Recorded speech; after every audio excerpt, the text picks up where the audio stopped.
Hey everyone, Ariel Adams here with theblog2read.com. This is the Suunto Core Extreme Silver Edition, or something like that. It is one of the very newer Core models. The Core came out several years ago, representing a new form of sort of triple sensor watch for Suunto. Triple sensor meaning compass, altimeter, and barometer. It's an interesting watch, and I think the most important thing to note, first of all, is that this is improved over the original Core. The original Core had some issues. Pretty much every triple sensor watch that I know, the first versions had issues. Tissot, for example, with the T-Touch, had issues at first that it was able to resolve. Suunto, again, also had issues. This isn't their first triple sensor watch, but the Core, as a piece, did have some issues, but this is a newer one. I haven't had any issues with it.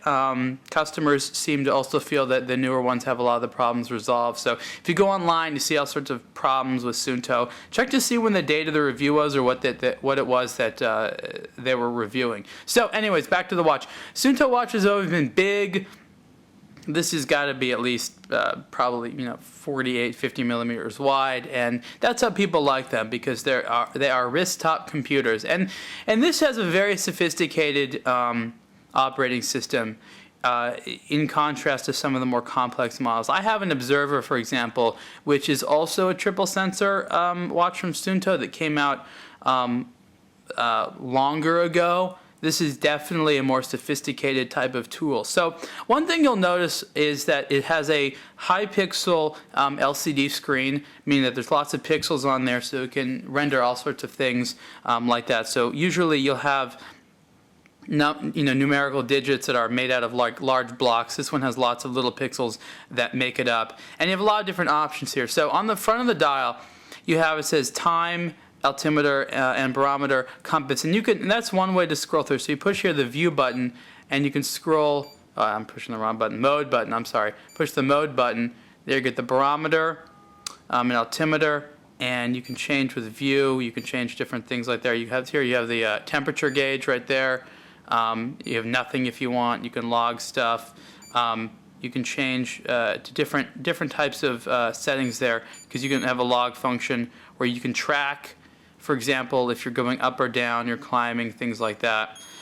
If you notice here, there's these little indicators near the buttons that show up. That's something I really like as well, because what you have is the ability to know what buttons are used when you're in any given function. There are 5 buttons on the case, 3 on this side, 2 on the left side here. So you aren't always sure exactly, like, well, is this a button that does something?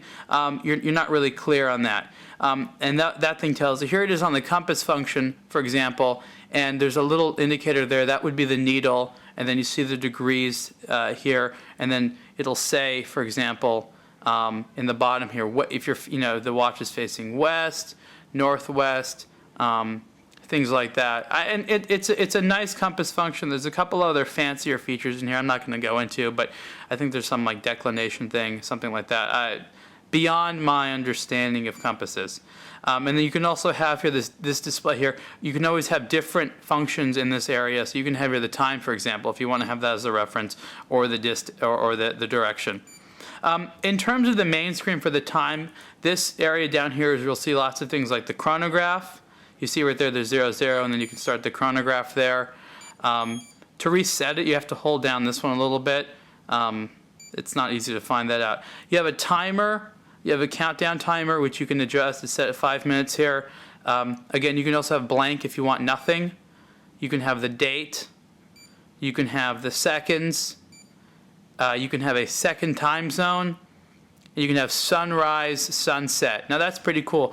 Now to get all that stuff, for example, sunrise, sunset, you'll need to actually, set your location. So it knows the time of the year as well as your location on the planet, so it can determine those things. And that's something I really like about it, is the area for the setting. Really easy to see. So you sort of scroll through these different functions here, and you can set stuff. You can set the language, you can set the units, you can adjust, let's see, sunrise, sunset, you can adjust these things like that, the time and the date, the location, memory. That's a lot more sophisticated than many, many watches. That's why this is called sort of a wrist-top computer, because it has the ability to do that stuff. So for example, I went to time and date, and what do I want to do? I can adjust the alarm. It has an alarm. I can adjust the countdown timer, the time, for the dual time, the date, things like that. It makes it very easy and very basic and very user-friendly. As the silver edition goes, it has sort of this really nice, it's some type of a nice high-quality plastic strap, very similar to what Casio uses, but this is nice. It feels really good. Nice sort of sculpted design there. Buttons feel good. This particular bezel is the style here. You know, what is that? The bezel. It's just kind of cool looking. The core comes in a million varieties. So there's metal ones. There's ones with different bezels, things like that. This one is a limited edition called the silver edition. Like I said, it's meant, you know, for something. A couple limitations. It only has about 30 meters of water resistance, which isn't very much. So you do have a lot of great diving watches from Suunto. This is not one of them. There is a backlight, which is great. Let me see if I can see it there.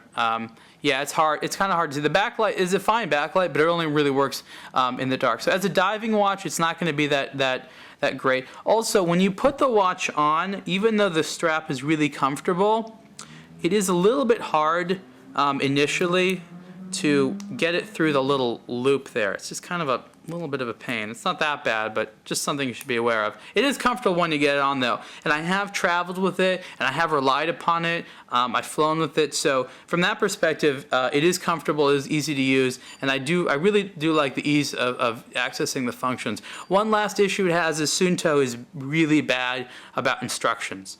The watch does not come with an instruction manual. Online it's really hard to find information. But the good news is that there's a lot of people out there that have Suunto watches. So you can easily rely on sort of all the forums and all the different places and people like me to answer questions. So Suunto really needs to step it up a little bit in sort of the education department. But overall, they make a good product. I like it. Again, this is the Suunto Core Extreme Silver Edition, and you can read the full review at blogtoread.com. Oh, and I just almost forgot, the price of this watch is $299. Thanks.